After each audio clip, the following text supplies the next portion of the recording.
News, mesdames et messieurs, tout de suite les titres de l'actualité.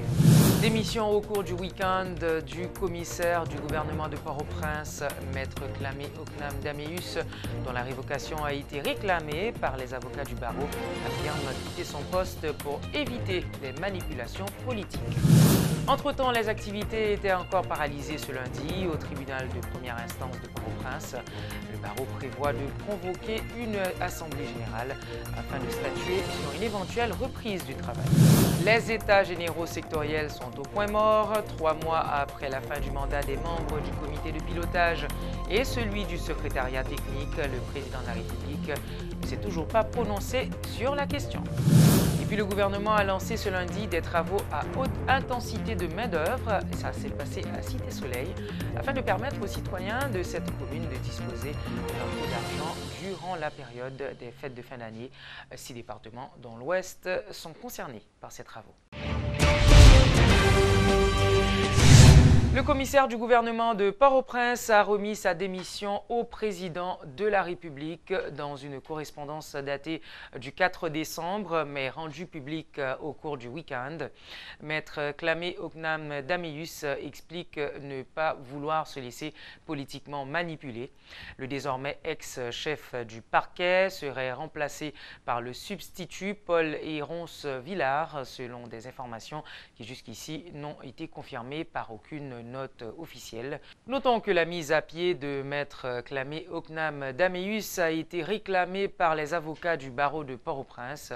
Les hommes de la Basoche lui reprochaient sa passivité lors de l'agression des leurs par l'ancien DDO de la PNH, Berson Soljor. Entre-temps, le Conseil de l'Ordre des avocats statuera bientôt sur une éventuelle reprise du travail suite à l'annonce de la démission du commissaire du gouvernement de Port-au-Prince, Clamé Oknam Daméus, le week-end dernier, selon Maître Derniot Jean-Baptiste Desaugustes, conseiller de l'Ordre qui s'est confié à Métropole ce lundi. Ce dernier a également déclaré que dès la reprise, les avocats mettront les bouchées doubles pour résorber le retard accumulé pendant près de 2 mois d'arrêt de travail. Environ 72 heures après la démission du commissaire du gouvernement, les activités restent toujours paralysées au tribunal de première instance de Port-au-Prince. Lors d'une visite de métropole, certains avocats interrogés ont émis des réserves concernant la démission de Maître Daméus, alors que d'autres estiment que c'est un pas vers la fin de cette crise qui frappe l'appareil judiciaire. D'un autre côté, des membres de la Basoche veulent faire monter les enchères, arguant que la lutte ne concerne pas seulement le commissaire du gouvernement de Port-au-Prince, mais plutôt ceux des 18 juridictions du pays. Le président de la République a instruit le Premier ministre Jean-Henri Séan d'initier un dialogue avec tous les secteurs de la vie nationale dans la perspective d'une issue à la crise actuelle. Selon le secrétaire d'État à la communication, le chef du gouvernement s'est entretenu avec les acteurs politiques ainsi que ceux de la société civile et la primature a même proposé un pacte de gouvernabilité. Et tout ceci se fait dans un contexte où un comité créé par le président lui-même travaille sur la tenue des états généraux sectoriels. Où en est-on avec ce processus? Le secrétaire rapporteur du comité est avec nous aujourd'hui pour des précisions. Ronny Desroches, bienvenue. Merci pour l'invitation. Eh bien, je peux vous dire que les états généraux sectoriels ont travaillé jusqu'au début de juillet. Comme vous le savez, les 6, 7 et 8 juillet, il y a eu les événements qui ont perturbé la vie nationale et à partir de ce moment, pratiquement, les travaux ont été quelque peu suspendus. Mais il faut dire qu'avant le 6 et 7 juillet, il y a eu des rencontres avec plus de 600 organisations, près d'une quarantaine de partis et regroupements politiques. Les États généraux avaient organisé 5 forums, un forum dans le nord, un forum dans le nord-est, le nord-ouest, un dans le sud-est et un autre dans les NIP. On avait déjà programmé pour aller dans la Grande Anse, dans le sud, mais malheureusement à cause des événements qui se sont produits au début de juillet, ceci n'a pas été possible. Il faut dire que les événements de juillet ont également, je dirais, changé la donne politique. Parce qu'à ce moment-là, le pouvoir exécutif a eu certainement d'autres préoccupations. Cependant, je dois vous dire qu'il y a à peu près une dizaine de jours, le président de la République a invité les membres du comité de pilotage ainsi que les membres du secrétariat technique à une rencontre au Palais national. Et là, le président de la République leur a demandé de préparer un rapport bilan avec quelques recommandations justement dans la perspective de ce dialogue qui est lancé. Par exemple, comme votre caméraman est là, je peux vous montrer, nous avons là un document de 200 pages qui représente le bilan de tout ce qui a été fait jusqu'ici. Comme je vous ai dit, plus de 600 organisations rencontrées, 5 forums, et il y a un résumé de tout ce qui a été dit. Et nous venons de préparer, aujourd'hui même il y avait une réunion du comité de pilotage et du secrétariat technique, le rapport qui va être acheminé au président de la République au cours de cette semaine, où on rappelle le contexte de la création des États généraux. On fait un résumé succinct de juste 2 pages des résultats qui ont été atteints, que ce soit au niveau politique, au niveau économique et au niveau socioculturel, c'est-à-dire les obstacles qui ont été dénoncés, si vous voulez, par tous ceux que nous avons rencontrés, et bien sûr les éléments de solution qui ont été également proposés. Il y a 2 documents qui doivent sortir en principe. C'est d'abord un document de diagnostic sectoriel, c'est-à-dire par secteur, comment le diagnostic a été posé par les membres de ces secteurs. Et deuxièmement, il y a une proposition de pacte. D'ailleurs, nous pensons que tous ces éléments peuvent aider à, n'est-ce pas, l'élaboration de ce pacte de gouvernabilité. Oui, justement. Alors, j'allais vous demander, quel est d'après vous l'impact de ce dialogue initié par le Premier ministre sur le travail du comité? Écoutez, je vais vous donner un petit peu mon opinion personnelle. Et bon, c'est un petit peu ce qui, n'est-ce pas, s'est dégagé de ces rencontres que nous avons eues la semaine dernière et cette semaine, encore ce matin. Eh bien, je crois qu'il faut distinguer 2 phases dans le dialogue. Il y a une phase conjoncturelle qui constitue, à mon avis, beaucoup plus une question de négociation politique pour, par exemple, la formation d'un gouvernement, d'une feuille de route pour ce gouvernement. C'est des questions plus conjoncturelles. Et puis, il y a une phase structurelle, c'est-à-dire les grands problèmes nationaux. Des problèmes économiques, des problèmes politiques aussi, problèmes de régime politique, etc. Et nous pensons que tout ce qui a été compilé comme diagnostic, mais aussi comme élément de solution ou comme engagement de la part des secteurs, tout ceci peut alimenter très sérieusement un dialogue structurel sur les grands problèmes nationaux. Très bien. Alors, professeur Desroches, on sait que votre mandat est censé arriver à terme. Est-ce que le président vous a accordé une rallonge? Ceci n'est pas encore fait. Le président, justement, comme je vous l'ai dit il y a une dizaine de jours, a rencontré les membres du comité de pilotage et du secrétariat technique. Et il attend ce rapport bilan et recommandations qui ont été faites. En tout cas, l'une des recommandations qui a été faite, n'est-ce pas, c'est que les États généraux ont apporté des conclusions extrêmement intéressantes pour le pays et qu'il y a lieu d'aller jusqu'au bout de ce processus. Très bien. Alors aujourd'hui, professeur Desroches, que répondez-vous à ceux qui croient que cette initiative était un gaspillage de temps, d'énergie et d'argent? Pas du tout. Comme je vous l'ai montré tout à l'heure, eh bien, nous avons un rapport extrêmement important qui nous permet de mettre le doigt sur les problèmes économiques, sur les obstacles qui empêchent à notre société de fonctionner convenablement.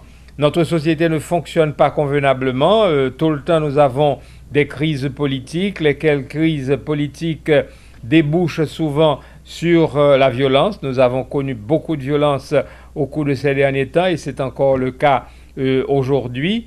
Des problèmes économiques également. Voilà que nous sommes dans un pays qui n'arrive pas à produire de la richesse, qui n'arrive pas à créer des emplois, au point que plus de 60% de nos jeunes en milieu rural, n'est-ce pas, sont au chômage.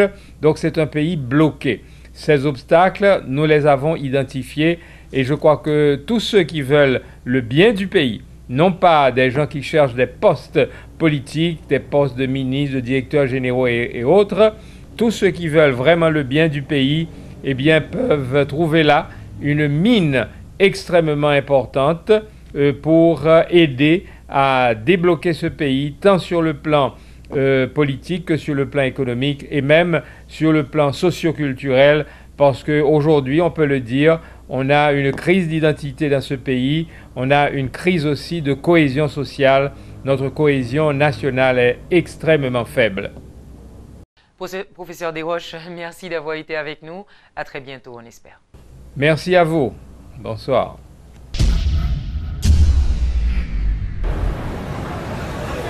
Osman chéri, qui côté ou se kobo ale kile? Moi-même, ma commet, pas qu'un pile cash sous moi encore. Moi, mettez tout comme moi sous Ticat Unibank tout côté ça. Et puis c'est avec me régler tout à fait.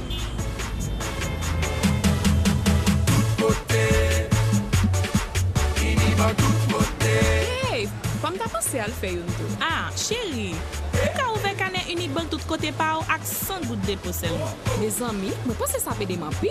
Ma commet, pas petit temps. Parce que ouais, moi-même journée jodi, moi j'ai un 4000 gens ak n'importe l'autre client Unibank. Unibank tout côté.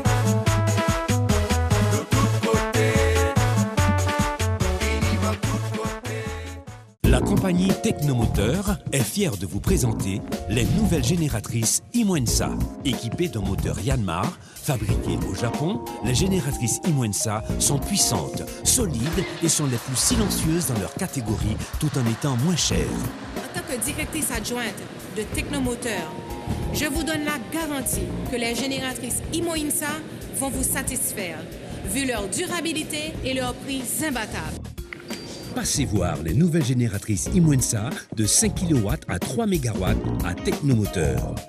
Technomoteur Building Duval, Gazo, route nationale numéro 1. Téléphone à 28 16 16 88 à 90. Dans Technomoteur, tout client, c'est famille. 10 millions sur 3 ans, 50 millions sur 10 ans, la mairie de Port-au-Prince veut revitaliser ses recettes fiscales. Pour ce faire, elle s'associe avec l'entreprise Greenfield Advisors pour mieux contrôler les perceptions et rentrées fiscales. Grâce à ce partenariat, 10 millions de dollars seront investis sur les 3 prochaines années pour un investissement de plus de 50 millions de dollars sur les 10 prochaines années afin de soutenir le processus de restructuration fiscale initié par la mairie de la capitale. L'importance capitale de cet événement réside du fait qu'elle consacre dans la pratique réelle le caractère autonome des communes dans leur mission constitutionnelle et sacro-sainte de la gestion effective du territoire communal. Cette assertion, qui pourrait paraître banale en d'autres lieux, revêt pourtant ici en Haïti toute une autre connotation.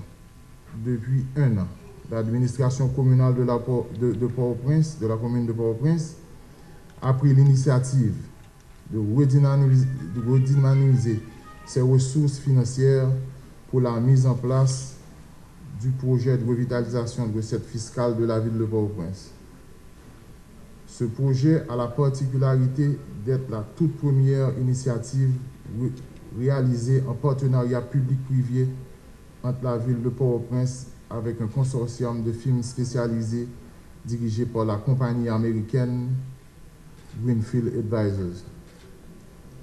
Ce partenariat assurera sur le long terme que la mairie puisse mieux tirer avantage des nouvelles technologies et des procédés sécurisé afin d'améliorer les différentes étapes nécessaires à la mobilisation des recettes fiscales. La disposition des infrastructures techniques adéquates et des nouvelles technologies de l'information vont permettre à la mairie de mieux facturer et mieux collecter ses recettes afin de disposer des ressources financières suffisantes devant lui permettre d'offrir des services essentiels aux citoyens de Port-au-Prince. Un responsable d'un restaurant communautaire à Corail, zone Canaan, accusé de malversation, est actuellement interpellé par la justice. L'annonce a été faite ce lundi par la ministre des Affaires sociales. En conférence de presse, Élise Gelin, accompagnée des représentants du FAES, a fait savoir que l'inculpé n'a non seulement pas ouvert le restaurant, mais aussi les produits alimentaires destinés à nourrir les nécessiteux de la zone ont disparu. La ministre en a profité pour lancer une mise en garde à l'endroit de tous les responsables de restaurants communautaires qui s'aviseraient à utiliser les produits à des fins personnelles. Nous mettons sur place une équipe d'inspecteurs.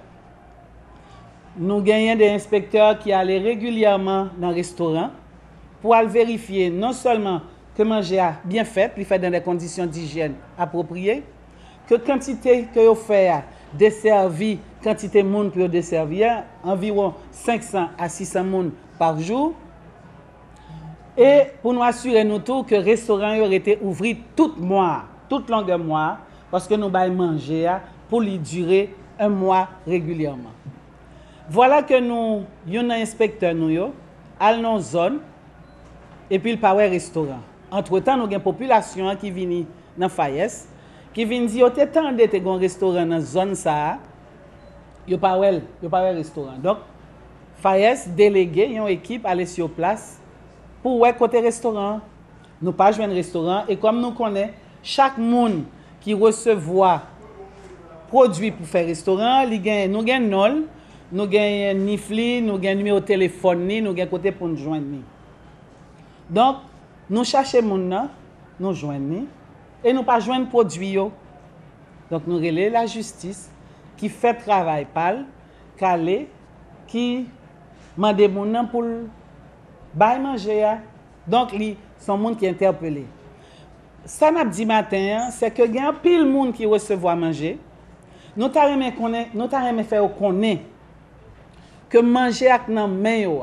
Manger c'est pour population, manger aille. C'est pour yo faire manger pour yo vendre et pour population en mesure d'acheter. Donc tout le monde qui gagne manger à nan main yo, qui peut ouvrir restaurant ou qui fait autre chose avec manger que nan main yo, nous t'arrêter connaître que n'a fait travail par nous et n'a demandé la justice pour faire travail par yo. Le gouvernement a lancé ce lundi des travaux à Cité Soleil. Ces activités qui entrent dans le cadre de la caravane du changement initiée par le président Jovenel Moïse visent à permettre aux citoyens de cette commune de disposer d'un peu d'argent durant la période des fêtes de fin d'année. Ce programme d'apaisement social qui doit durer 3 mois est financé par le gouvernement taïwanais à hauteur de 15 millions de dollars. 6 départements dans l'Ouest sont concernés par ces travaux. Nous avons parlé de caravane jeudi arrivé. Et nous avons remercié le président Jovenel de faire qu'elle comprenne la situation de Cité Soleil. Donc jeudi, il a accompagné la population de Cité Soleil, il a accompagné le conseil municipal, il a accompagné les députés, les maires, il a accompagné Azek, délégué de ville, tout est lié jeudi pour nous une solution avec la ville, avec l'eau dans la communauté Soleil. Et la dit tout, population, c'est grâce avec collaboration, avec support Taïwan qui permet que le président Jovenel arrive sur nous aujourd'hui. Donc jeudi là, nous allons commencer dans la question curage. Nous allons commencer avec une valeur qui va jouer un petit job. Donc avec tout le monde qui va jouer un petit job, là, va permettre que tout le canal soit curé. Par exemple, nous connaissons une situation difficile. Gros canal, nous connaissons dans quelle situation. Jeudi, le président Jovenel avec support Taïwan, voyez caravane pour nous commencer à curer le canal, commencer à drainer le canal secondaire. Donc, nous avons place là, libre arriver. L'école nationale là, l'école terrain football là, donc nous avons jeudi, nous avons commencé avec Canalio et nous avons dit président Jovenel merci en pile parce que l'Ivo et ça pour nous toujours et nous avons le tout. L'Office national d'assurance vieillesse a lancé son programme ONA Diaspora.